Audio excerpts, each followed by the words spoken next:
Goeiemôre. Lekker om hier saam met julle te wees. Dis 'n wonderlike lang naweek en vir ons wat hier in Durban is en vanoggend hier kan wees, is dit fantasties. Kom ons begin om vooraf 'n bietjie saam te sing uit Liedboek 200, daardie lied.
Vonk 471, die eerste en die derde strofe.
Ons sluit dan ons voorafsang af met Vlam 118, strofes 1, 2 en 3.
vir die wat ek nou nog nie welkom gesê het nie, wil ek dan net baie welkom sê, en ek moet dan begin vanoggend met 'n grappie. Die van julle wat my beter ken, weet ek hou van grappies. So, daar was 'n kerk, waar die kerk was geweldig groot, het was 3 keer langer as hierdie kerk, en die mense het altyd daar agter gesit, en die dominee het baie gekla, en toe sê hulle, nee, maar hulle gaan nou so 'n tipe van 'n knoppie hier by die kansel hê, en dan, jy weet, as almal agter sit, dan druk jy hom net, dis amper soos 'n roltrap, dan bring hy almal vorentoe, dan kan hy lekker met hulle praat. Maar soos die dominee nou ouer geword het, het hy al hoe langer gepreek. Hy het oor 1 uur gegaan, hy het tot by 2 ure gegaan. En toe maak die kerkraad 'n ander plan. As hy oor 1 uur gaan, dan druk hulle agter net 'n knoppie, dan verdwyn hy. So, dis my storie vir julle wat daar ver agter sit. Ons is nou eintlik in die 50ste jaar van hierdie gemeente. Vandag en môre, hierdie is eintlik die feesnaweek, maar ons het geweet dat hier nie so baie mense beskikbaar gaan wees nie, en daarom het ons fees 2 weke gelede gedoen. So, kom ons sê net vir oggend, en ek gaan net so 'n geleentheid gee dat jy stil word, en vir die Here dankie sê vir hierdie gemeente.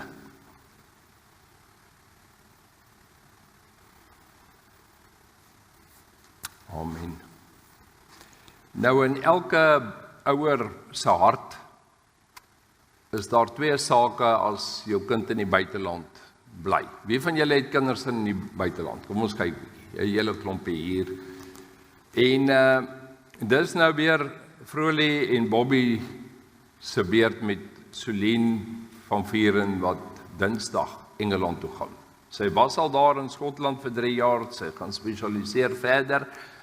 En ons wil maar net vir haar, daar in 'n wonderlike nat eiland, waar ek ook 'n paar jaar gebly het, waar die weer grys is, dis eintlik die ding wat jou die ergste dae vang. Nie die reën nie, nie die koue nie, die grysheid. Wil ons, Bobby, vir jou en vir Vrolie, vir julle as gesin, en vir haar spesifiek, ook net die Here se teenwoordigheid toebid, en sommer vir almal wat hulle hande opgesteek het, wat naby familie of kinders in die buiteland het. Julle het die aankondigings gekry, en daarom gaan ek dan nou ook stil word, so ek gee weer geleentheid om net so 'n bietjie rustig te word. Dan gaan ek uit ons teks uit wat ons die woordverkondiging gaan doen vir oggend hier uit Efesiërs 1. Begin met die wotum, daarna die seëngroet, en ek wil jou uitnooi, en dis maar vir elke persoon self, maar as jy wil die seën op 'n baie praktiese manier ontvang, as ek die seëngroet doen, is jy welkom daarby sit net jou hand so oop te maak, as 'n simbool, as 'n teken, dat die Here ook spesifiek vir oggend jou op 'n besondere manier seën en groet.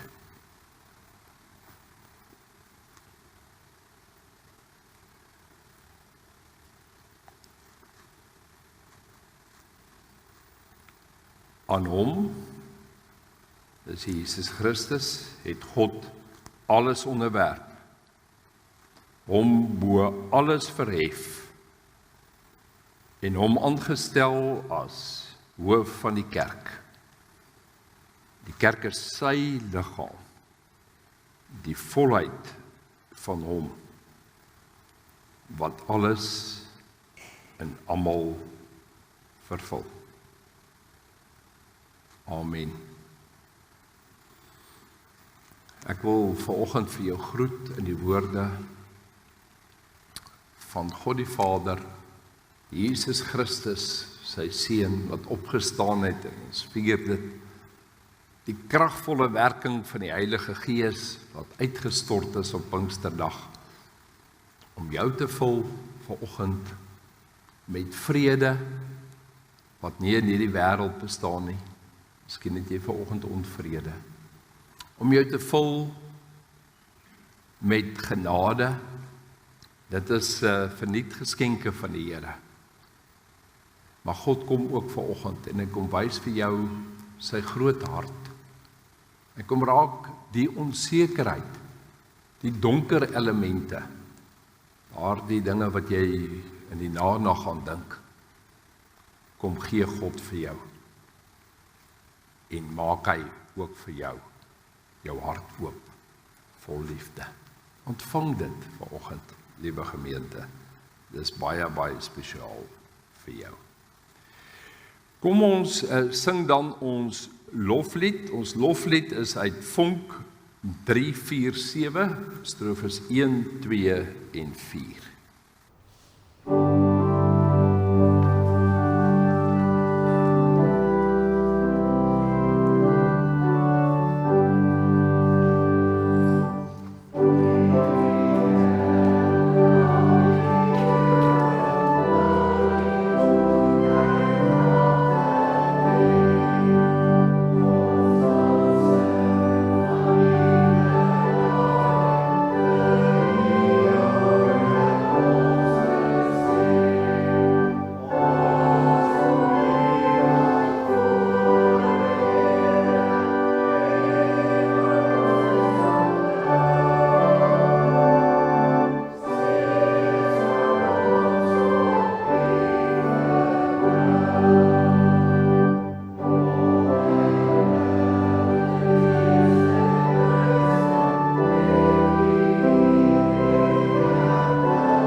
Ek glo in God die Vader, die Almagtige, die Skepper van die hemel en die aarde, en in Jesus Christus sy eniggebore Seun, ons Here, wat ontvang is van die Heilige Gees, gebore is uit die Maagd Maria, wat gelei het onder Pontius Pilatus, gekruisig is, gesterf het en begrawe is, en ter helle neergedaal het, wat op die 3de dag weer opgestaan het uit die dode, wat opgevaar het na die hemel en sit aan die regterhand van God, die Almagtige Vader, vanwaar hy sal kom om te oordeel, die wat nog lewe en die wat reeds gesterf het. Ek glo in die Heilige Gees. Ek glo aan 'n heilige algemene Christelike kerk, die gemeenskap van die heiliges, die vergewing van sondes, die opstanding van die vlees en 'n ewige lewe. U mag maar sit. Deuteronomium 5 gee vir ons die 10 gebooie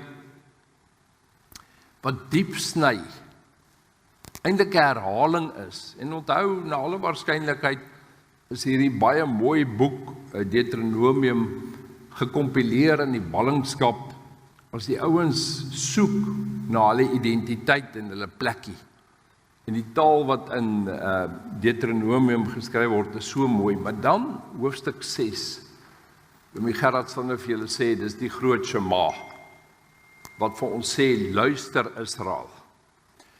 En in hierdie gedeelte, word ons opgeroep om dit wat die 10 gebooie sê, prakties te gaan leef. Maar dan sit nie net so nou en dan nie. Jesus Christus kom dan ook.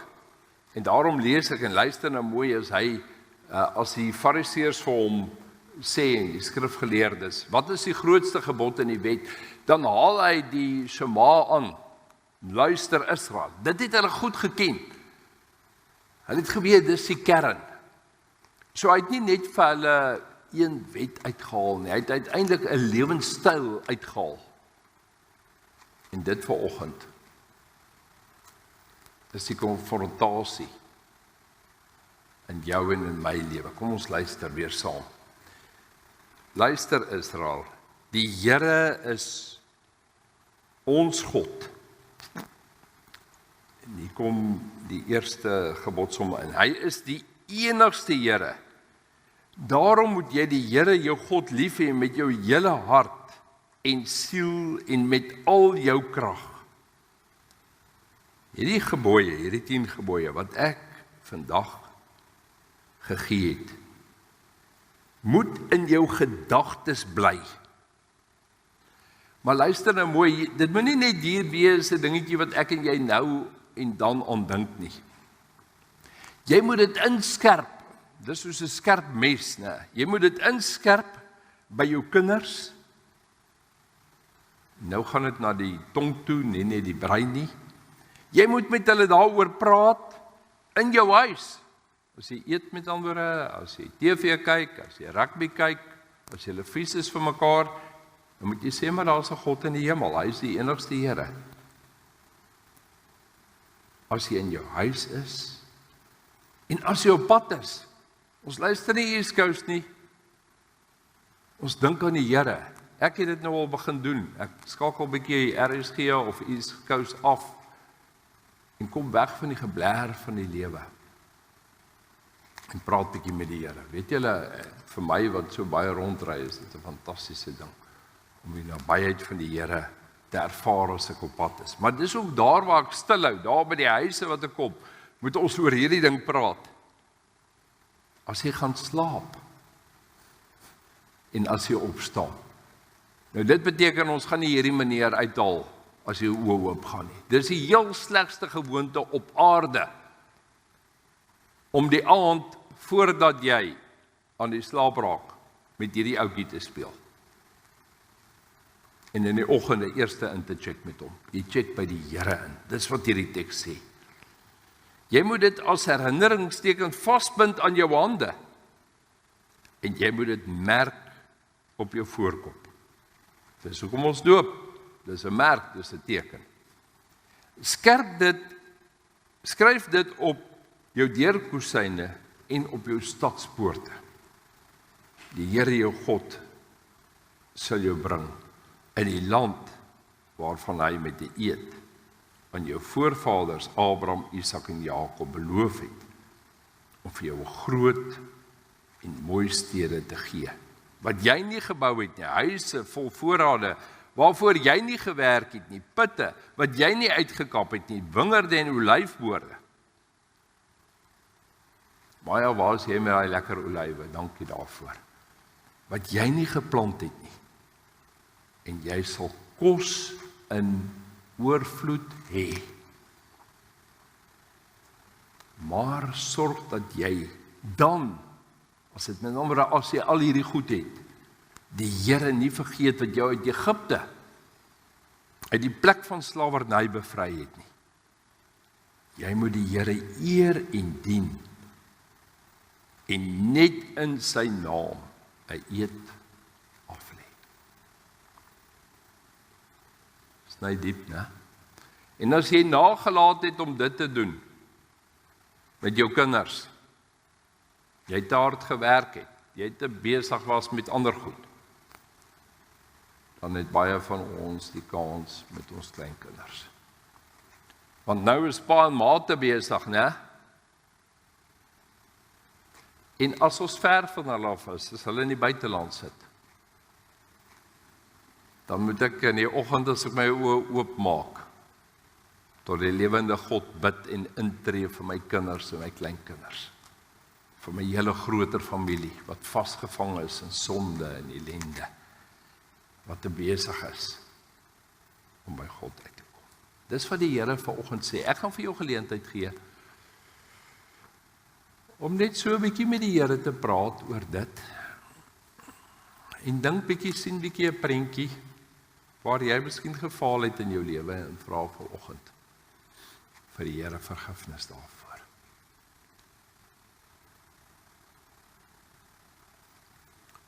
Amen.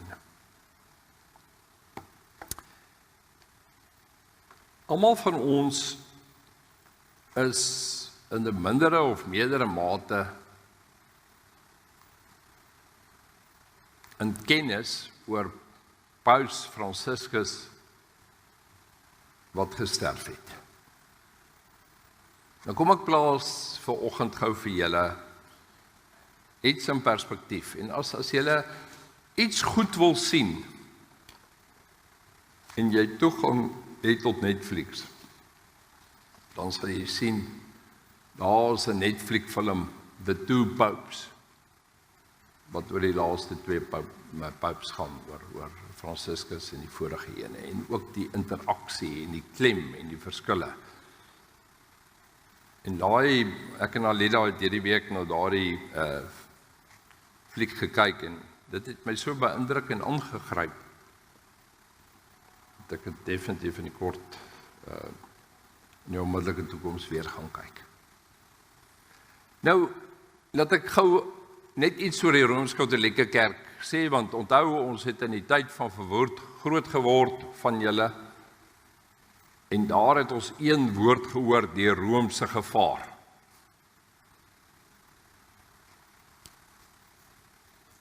Met andere 500 jaar gelede, toe die Rooms-Katolieke Kerk van Martin Luther voelvry verklaar het, en hy die 95 stellings teen die kerkdeur daar in Wittenberg gaan vasspyker het, was die Rooms-Katolieke Kerk in 'n gemors gewees. Aflaatstelsels, jy betaal om die Vatikaan te subsidieer. Wat 'n gemors. Maar die Rooms-Katolieke Kerk het een ding reg gedoen, waar ons 'n versplintering het, en elke ou wat 1 jaar by 'n Bybelskool was, word 'n pastoor, sit sy eie bordjie op. Die Rooms-Katolieke Kerk in verskillende ordes ingegaan. Jy sal die Jesuite hê, jy sal die Fransikane hê, en so sal jy verskillende tradisies hê met bepaalde. En so het hulle tot 'n groot mate hulle verskille bygelê.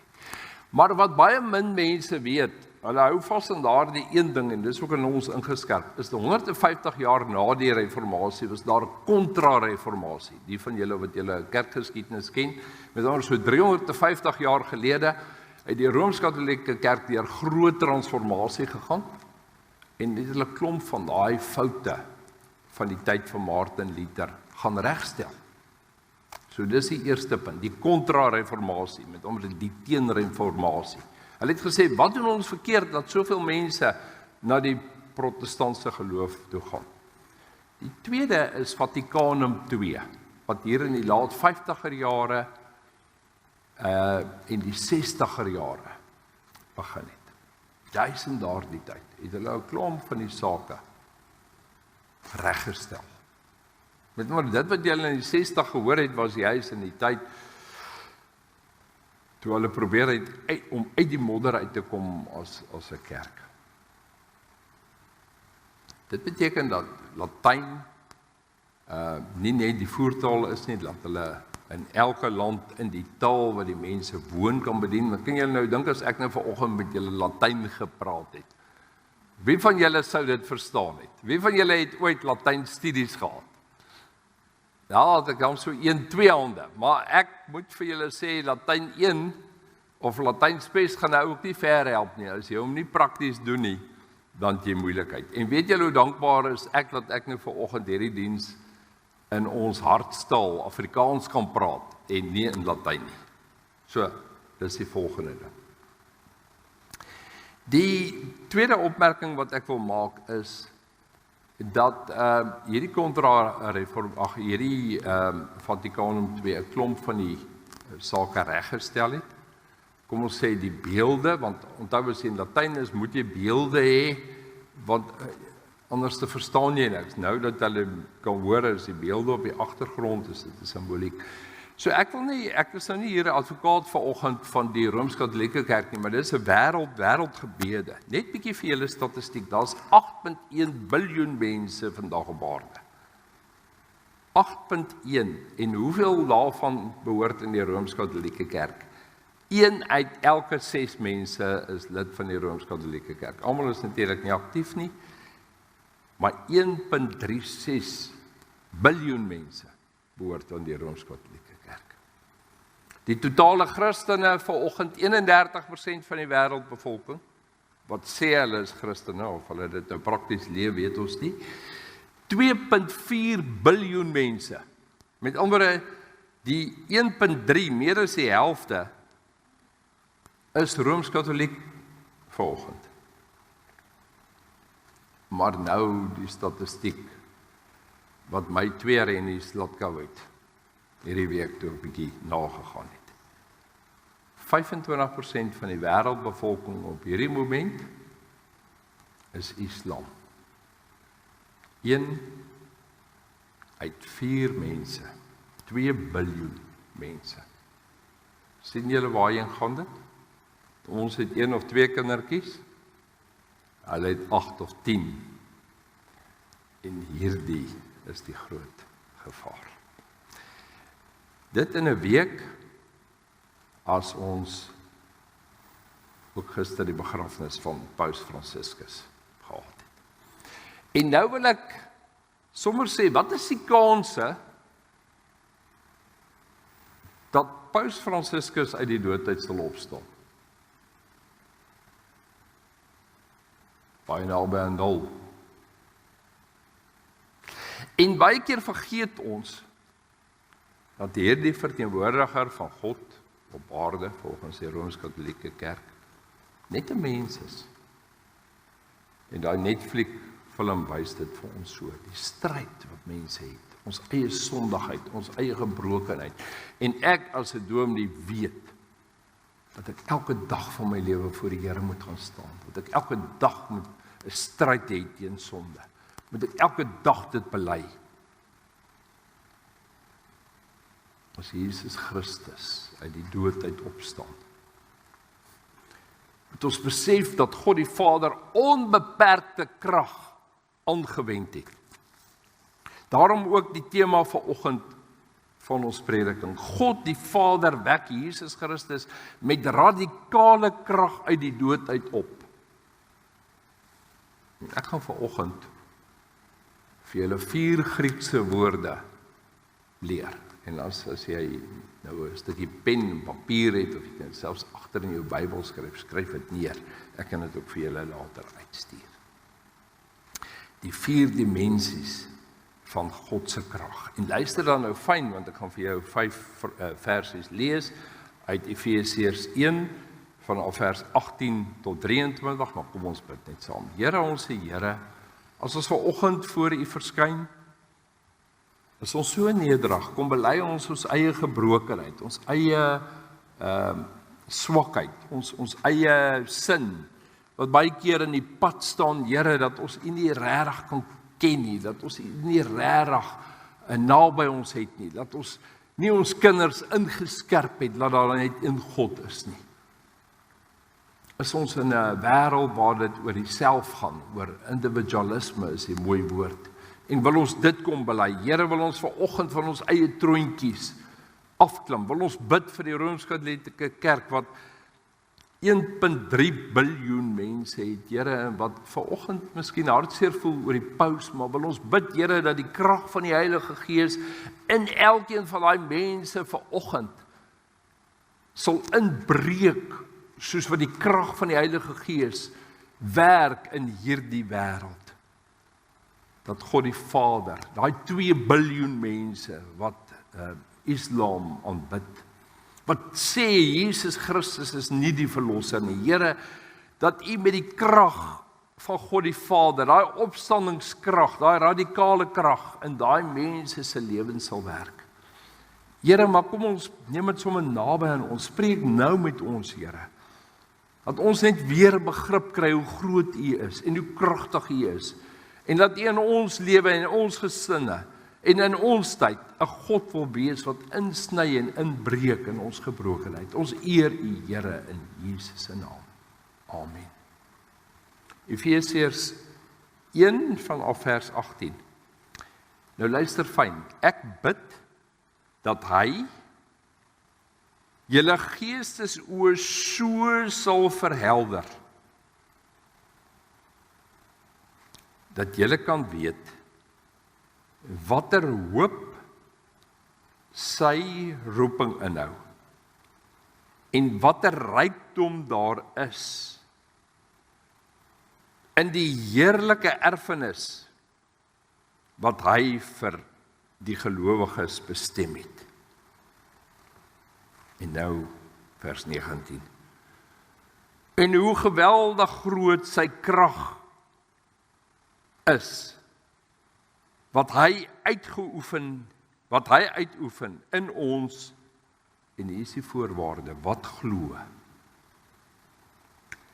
Dit is dieselfde kragtige werking van sy mag, wat hy, dis God, uitgeoefen het, toe hy Christus uit die dood opgewek het, om hom in die hemel aan sy regterhand te laat sit, hoog bo alle bose magte, en enige ander vorm van gesag, waarvan daar sprake mag wees, nie net in hierdie bedeling nie, maar ook in die bedeling wat kom.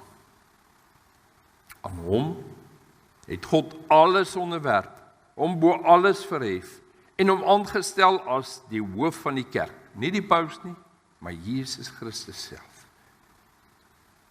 Die kerk is sy liggaam, die volheid van hom, wat alles en almal vervul. Amen, tot sover, spreek die Here vanoggend.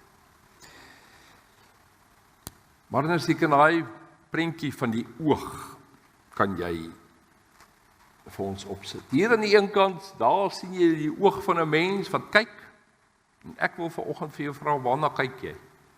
As jy na mense kyk, sien jy op 'n kritiese manier foute raak, wat hulle verkeerd doen, mense daar in jou huishouding, wat vergeet om ietsie skoon te maak of reg te maak, sien jy dit raak en kritiseer jy hulle en dan is daar wrywing. Kyk jy na moslimmense in die stad waar die Here ons geplaas het. Sê ons 6, hulle is moslems,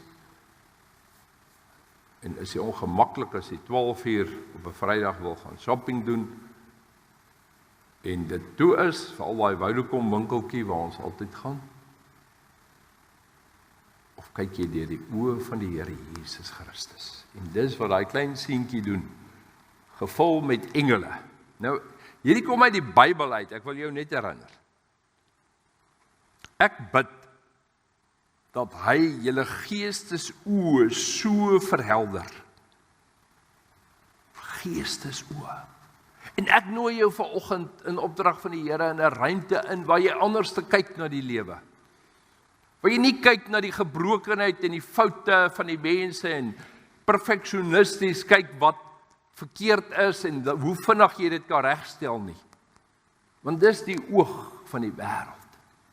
Maar ek nooi jou in hierdie ruimte in, want God wil vir jou vanoggend vul met krag vanuit die hemel, hierdie opstandingskrag van Jesus Christus, sodat jy soos daai seentjie wat bid, die engele sal sien, dat jy Jesus Christus wat opgestaan het en vanoggend kragtig aan die regterhand van God staan, of sit, wat voor die troon staan volgens Openbaring 5, en vir jou intree, omring deur miljoene der miljoene engele, dat jy dit sal raak sien, dat dit jou koers sal bepaal, dat jy in die oggend as jy opstaan sê, Here, dankie dat ek wakker geword het, dankie dat U vir my hierdie dag gegee het, hierdie is die dag wat die Here vir my gegee het om te lewe, om U getuie te wees, om positief te wees, om 'n positiewe boodskap van hoop uit te dra, Vul my asseblief vandag, Here, met nuwe krag.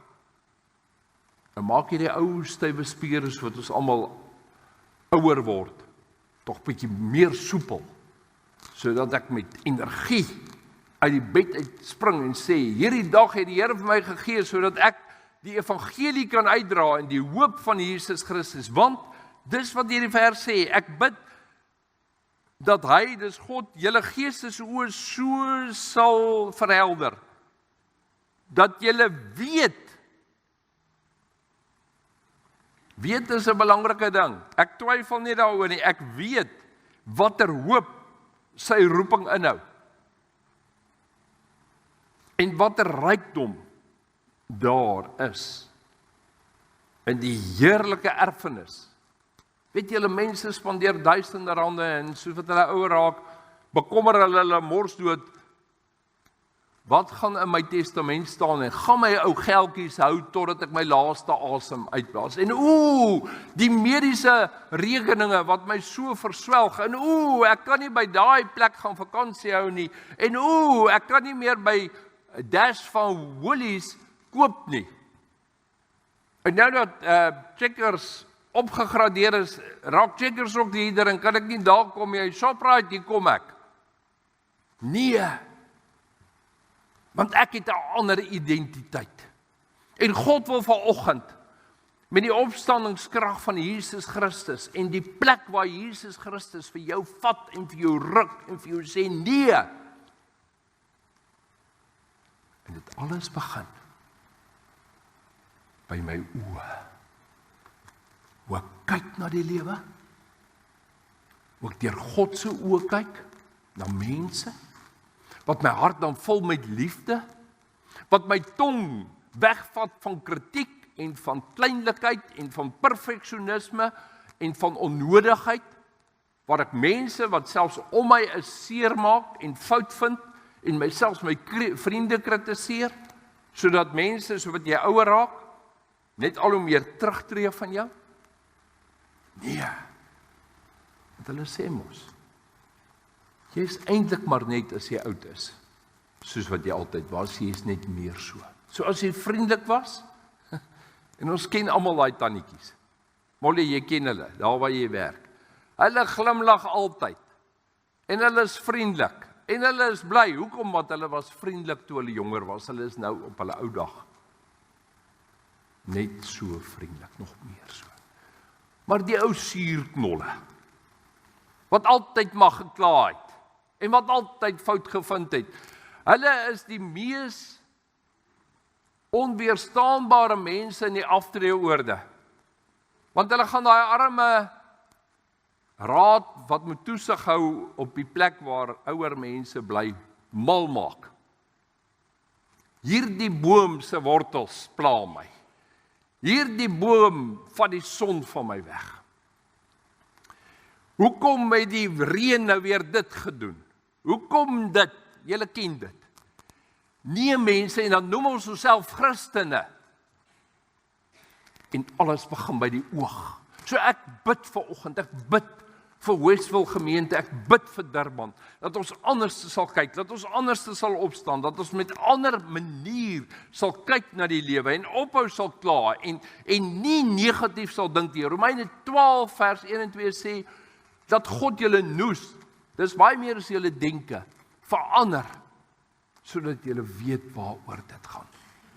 Dat God, deur sy gees, ons anderste sal laat werk. En dis met daardie belangrike ding, wat ons moet besef, en jy kan daai prentjie vir ons wys, Magnus, van die oop graf.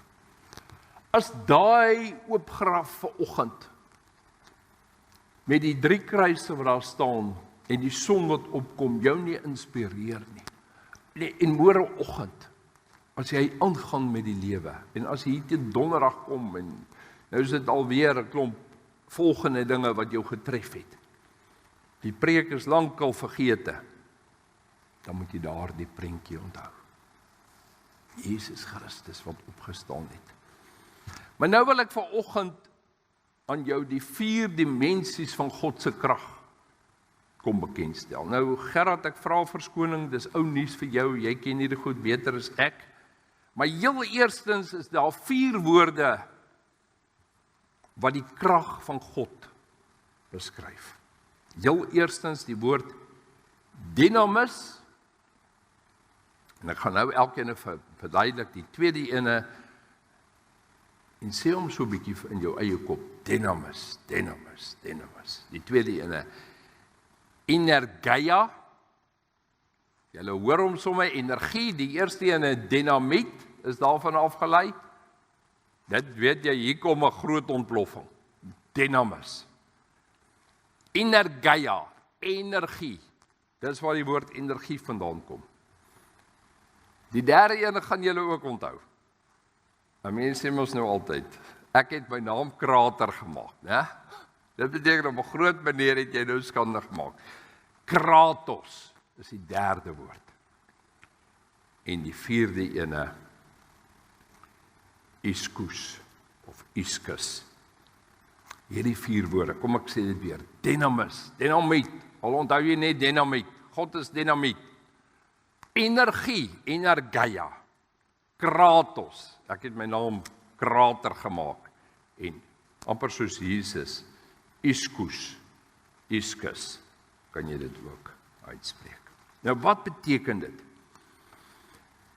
Dynamis kyk na die potensiële krag wat daar is. En God, die woord dynamis verwys na die inherente krag, die potensiële vermoë wat in ons is om iets te doen. Dit is die woord waarvan dynamiek, dinamies, as ons sê iemand is 'n dinamiese persoon of ons het 'n dinamiese gemeente vandaan kom. Dit is krag wat gereed staan vir aksie. So die potensiaal is agter dit en dit kan enige tyd geaktiveer word. Wanneer Jesus in die evangelies wonder verrig, word dieselfde woord hier gebruik. En krag het van hom uitgegaan. Hierdie potensiële krag wat in Jesus was, wat van God die Vader gekom het, onthou hy was volledig seun van God, dit het van hom uitgegaan en dan doen hy wonderwerke. Dit is die dynamis. Dink vir 'n oomblik aan die opstanding van Jesus. Dit was skielik dynamis, 'n ontploffing van kreatiewe energie wat die liggaam van Christus geaktiveer het. Met ander woorde, sy lewelose liggaam daar in die graf, wat stil Saterdag daar gelê het, fisies sy dooie liggaam na 'n verheerlikte liggaam opgerig het. Dit was 'n oomblik waar God sy krag ontplooi en wat gelyk het asof die krag self gelyk is aan die skepping van God.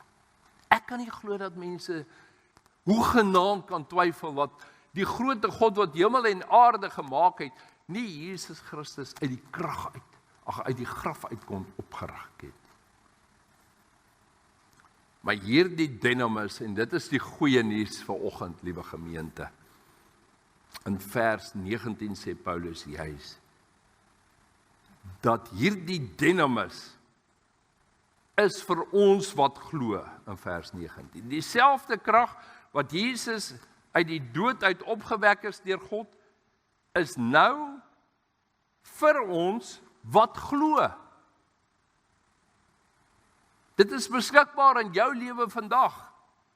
Dis nie 'n abstrakte konsep, wat beteken dit? Ja, dis ver van my af, ietsie wat 2000 jaar gelede nie. Dis 'n werklike, lewende realiteit. En kom ons gaan terug na die woord van die Here toe, vers 19. En hoe geweldig groot sy krag was, sy dynamis was, wat hy, God, uitgeoefen het,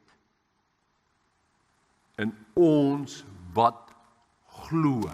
En sien julle, as jy nie geloof het nie, kan jy niks doen nie. Raak jy nie die kanaal waardeur God hierdie dynamis in jou kan laat deurvloei nie. 'n Kosbare verhaal word vertel. Jare gelede. Kom 'n ou en hy sê vir sy werkgewer, hier is toerusting, hier is 'n plantasie, ek gee jou 'n maand, dan jy al hierdie is 2 werkers, dan jy al hierdie bome afgekamp. En die ou het begin. Eers het hy gaan byle soek, hy het by bure gaan byle, hy het na hierdie vreemde goed gekyk, wat daar op die grond lê. En na 'n week, toe sy nou goed aan die gang, ja, maar dit vat lank om 'n boom af te kamp. En hulle is seer, in hulle hande, en in die nag kan hy omtrent nie slaap nie, so seer is sy rug. En die werker sê, meneer, ons kan dit nie meer so aangaan nie. Hulle het nie tyd om te eet nie. En hulle het so 1 rytjie klaar gemaak, toe 'n week verby. En hulle het nog 'n rytjie klaar gemaak, toe 2 weke verby. En na 3 weke, toe 3 rytjies klaar. Maar daar's 150 rye. En na 4 weke is 4, toe werk hulle 'n bietjie vinniger, want hier kom die ou nou terug. 5 rye klaar. En hier kom die eienaar. Hy sê, wat gaan jy aan? En dis die vraag van God vanoggend vir jou en vir my. Wat gaan jy aan? Sê nee, jy het ons daai ding gegee wat ons nie lekker verstaan nie. Ons het gaan byle soek by die bure en ons het ons stikkend gewerk. En die eienaar sê, maar hoekom het julle my nie net gevra nie? En hy tel hierdie ding op en hy druk 'n knoppie en ewe skielik is dit 'n elektroniese saag en hy wys vir hulle wat hulle kon gedoen het in die maand wat hy vir hulle gegee het. Daarom is daar 'n ou Halleluja liedjie, en ek wil dit nie in my lewe meer eindig nie. Moet ek gaan met leë hande? Moet ek so my Here ontmoet? Nee. Mense hier in Westville, die Here het ons nie 50 jaar hierdie gemeente gegee om nou op te hou nie. Inteendeel, hy gee ons vanoggend die nuwe krag om te sê, ons kyk nie na getalle nie, ons kyk nie na ons omgewing nie, ons kyk nie na die wêreld nie, ons kyk nie na ouderdomme nie. Ons gaan die turbo krag van die Heilige Gees gebruik en nou, al is ek afgetree, gaan ek vir die Here werk. Die Here is net nie meer aan die einde van die dag met 5 rytjies bome in jou lewe en in my lewe tevrede. Terwyl hy hierdie dynamis vir jou en vir my gegee het. Nie, die tweede punt is energia. Krag in aksie, energie. Dit bring verandering in beweging. Die woord energia is die woord wat vir energie gebruik word, maar anders as dynamis, wat potensiële krag is, wat geaktiveer kan word, verwys energia na krag in aksie. Krag wat effektief werk en wat verandering teweegbring. Daarom, vandag, is Efesiërs 3 vers 20, en enige iemand sal vir jou sê wat Efesiërs lees, dis fyn in mekaar ingeweef, sê Paulus, en aan hom wat magtig is om te doen, ver bo alles wat ons bid of dink, volgens die krag, dynamis, word daar in Grieks gebruik, wat in ons werk, energia. So God het hierdie dynamis van krag, hierdie dynamiet wat hy kan enige tyd gebruik, wat hy Jesus Christus mee opgewek het. Maar ek en jy het energia gekry, hoe? Deur die Heilige Gees, hoe? Deur te glo, hoe? Om ons beskikbaar te stel as kanaal waardeur God kan werk om 'n verandering in ons lewe te bring. Julle het hom.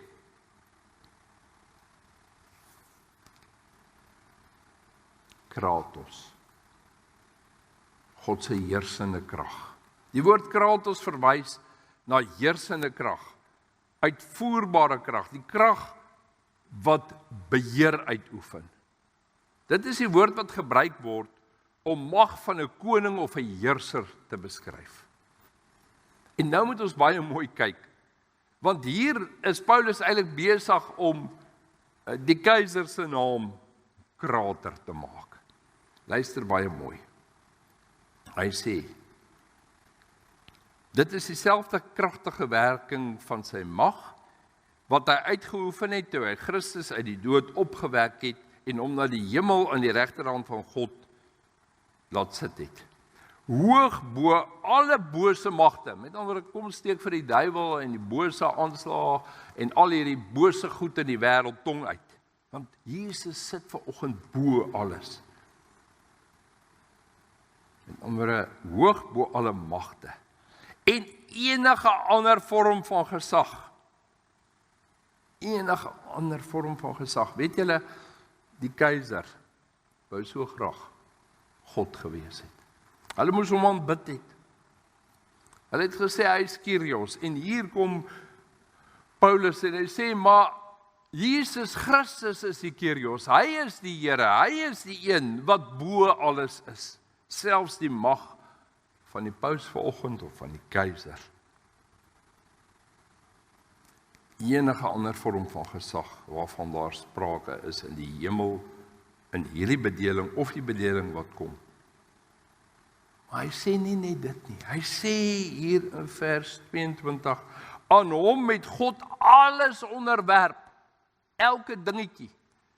Vir ons wat so gefrustreerd is oor die politiek, of oor die wêreldekonomie, of oor die wêreldpolitiek, God het alles aan Jesus Christus kom onderwerp. Hy is die God wat vanoggend sy heersende krag laat uitoefen. In Romeine 6 leer ons dat gelowiges nie meer 'n slaaf van die sonde is nie, omdat die mag van die sonde deurbreek is. Daai goedjies wat jy het, jou tong, of jou hande, of die manier wat jy dink, of fout vind, of wat ook al, gewoontes waarmee jy sukkel, is deur die krag, hierdie kratos krag, die heersende krag van God deurbreek. Omdat die mag van die sonde deurbreek is. God se kratos in ons lewe beteken dat ons onder 'n nuwe heerskappy staan. En dit is wat Romeine 6 sê. Ek het 'n nuwe identiteit. Omdat kratos vir my hierdie nuwe identiteit gegee het. Ek is nie meer 'n slaaf van die sonde nie, ek is 'n kind van God. En as die wêreld vir jou sê jy's so en jy's so, dan sê jy nee. Die 2 biljoen mense kan wat sê vanoggend oor Mohammed en oor Allah en al hierdie dinge.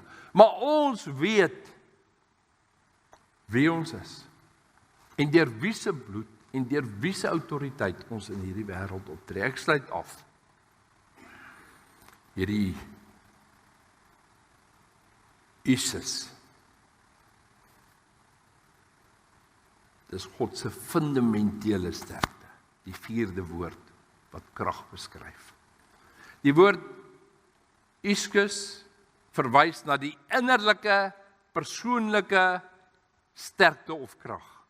Die fundamentele krag. Jy weet, fundamenteel is dit wat hier onder lê, né? In die fondamente lê. Wat iemand in staat stel om op te tree. Terwyl dynamis na potensiële vermoë gebruik en energia na die krag in aksie en kratos die heersende mag is van die koning, is Jesus die diepste grondslag van krag. Die absolute sterkte waaruit al die ander vlakke van krag voortspruit. In die opstanding van Jesus sien ons God se Jesus. Sy fundamentele, onwrikbare sterkte, wat selfs die diepste en donkerste magte van die dood kon oorwin. Dit is die sterkte wat nie uitgeput kan word nie, maar dit kan nie ophou nie. Dit kan ook nie misluk nie. Dit kan nie wankel nie. Hierdie fundamentele sterkte van God is vandag nog aan die werk. Efesiërs 6 vers 10 word gelowiges opgeroep, eintlik my broeders, word kragtig, hier word verwys, word kragtig in die Here en in die krag, kratos, van sy sterkte, Jesus. Wanneer ons teen die magte van die duisternis veg, kan ons staat maak op God se fundamentele sterkte, sy Jesus, om ons te ondersteun en ons 'n oorwinning gee. En nou maak ek dit prakties en dan sê ek amen. Jy word 2:30 in die oggend wakker. Dit is 'n maandagoggend. En jy bekommer jou dood. Jy lê daar. Jou man of jou vrou slaap hier langs jou. Of jy is alleen, dit is nou heeltemal donker. Jy weet nie hoe jy hierdie week en hierdie situasie en hierdie probleem gaan hanteer nie. Dit kan jou siekte wees, dit kan geld wees, dit kan mense wees. En jy weet in die nag val die bose ons huis aan. Ten 3:30 is jy uitgeslaap, maak jy vir jou 'n lekker koffiekie om jou so 'n bietjie energie te gee of 'n teetjie as jy 'n teedrinker is. Jy sit in die donker. Jy het 'n ou kersie of 'n liggie. En dan sê jy, maar kom ek bid nou maar. En dan tree God met sy Isus vorentoe. Om vir jou vanuit die dynamis, die dinamiek, nuwe krag te gee en die energie te gee. Die energia om die dag te gaan pak en dit reg te stel. En in daardie proses is hierdie 4 prosesse van God wat kragtig is, wat Jesus Christus uit die dood uit opgerig het, in jou prakties aan die werk, hoe deur die Heilige Gees, en daarom is dit so belangrik dat ons Pinkster hou, en daarom is dit so belangrik dat ons weet dat die Heilige Gees juist prakties God se krag na jou toe en na my toe gebring het in ons lewe. Wil jy nie daai stywe spiere, daai bekommernisse, daai onsekerhede, daai sê nou maar, dit of dat loop skeef. Vanoggend kom verpand, kom inruil. Vir die opstandingskrag wat radikaal deur Jesus Christus, ook vir Westville gemeente, ook vir jou vanoggend gegee word. Kom ons gee geleentheid vir stil gebed, jy vra vir die Here om jou kritiese denke weg te vat, jou nuwe geestelike oë te gee, bely weer jou sonde, sê Here ek wil anders te wees, en dan bid ek, dat jy hier uitstap, met die 4 kragte, van God die Vader. Jy het geleentheid vir stil gebed. Sê Here, ons kan nie anders as om vanoggend eintlik so skaam te voel. Dat ons so min dink van onsself. Dat ons altyd terugklim in ons klein ou probleempies. En ons nietighede en dink dat wat Jesus Christus die Seun uit die dood uit met radikale krag op 4 vlakke opgewek het, nie in my lewe 'n inspraak kan gee en in my gesin se lewe 'n inspraak kan hê nie. En ons dink sommer aan ons bure wat ons dink wat nie onder die leiding van God kan staan nie. Wat so vasgevang is, mense, 2 biljoen mense wat die moslim geloof aanhang en wat sê Jesus Christus is nie God nie. Here, ons bid dat U self in hierdie dae die krag van die Heilige Gees, die krag van Jesus Christus, U eie opstandingskrag wat U aangewend het in Jesus Christus, in hierdie 2 biljoen mense se lewens in die wêreld sal openbaar. Want Here, U sê as U weer kom, sal elke oog sien en elke tong bely. Jesus is die Here. Help ons dan, Here, help my dan om hierdie week, hierdie tyd anders in te gaan, anders te dink, anders te praat, anders te sê, anders te wakker te word, nie met my selfoon nie, maar met die lewende God by my, wat vir my 'n nuwe dag gegee het, om sy woord te gaan uitdra, om mense te help, om dit met liefde te doen, om vir my gesin in te tree, ook daar waar mense miskien in my groter gesin nie ken nie. Here, dat ek tyd elke dag op sy sal sit, dat ek 'n kind van gebed sal wees, wat voor die Here staan en smeek, dat ons wagters op die mure sal wees in hierdie dae, die eindtyd, voordat U weer kom. Here, dankie dat U vir ons gewys het vanoggend, hoe radikaal die krag van God is, en dat ons dan in daardie krag leef. Amen. Ons slotlied is Vonk 277, strofes 1, 2 en 3.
Ek wil hê as jy hier uitstap, jy nie gewoonweg moet uitstap nie. Ek wil hê jy moet in die teenwoordigheid van God en sy krag uitstap. En mag dit nie net nou 'n moment wees nie. Mag jy die krag van God anders te gaan leef. Mag mense dit sien. Ontvang die wonderlike seën van die Here. En met hierdie hande wat ek ophef, seën ek jou dat God se krag jou sal vul. Ons bid dat die genade van ons Here Jesus Christus en die liefde van God en die kragtige werking van die Heilige Gees oor jou sal wees en sal bly totdat God jou kom haal. Amen.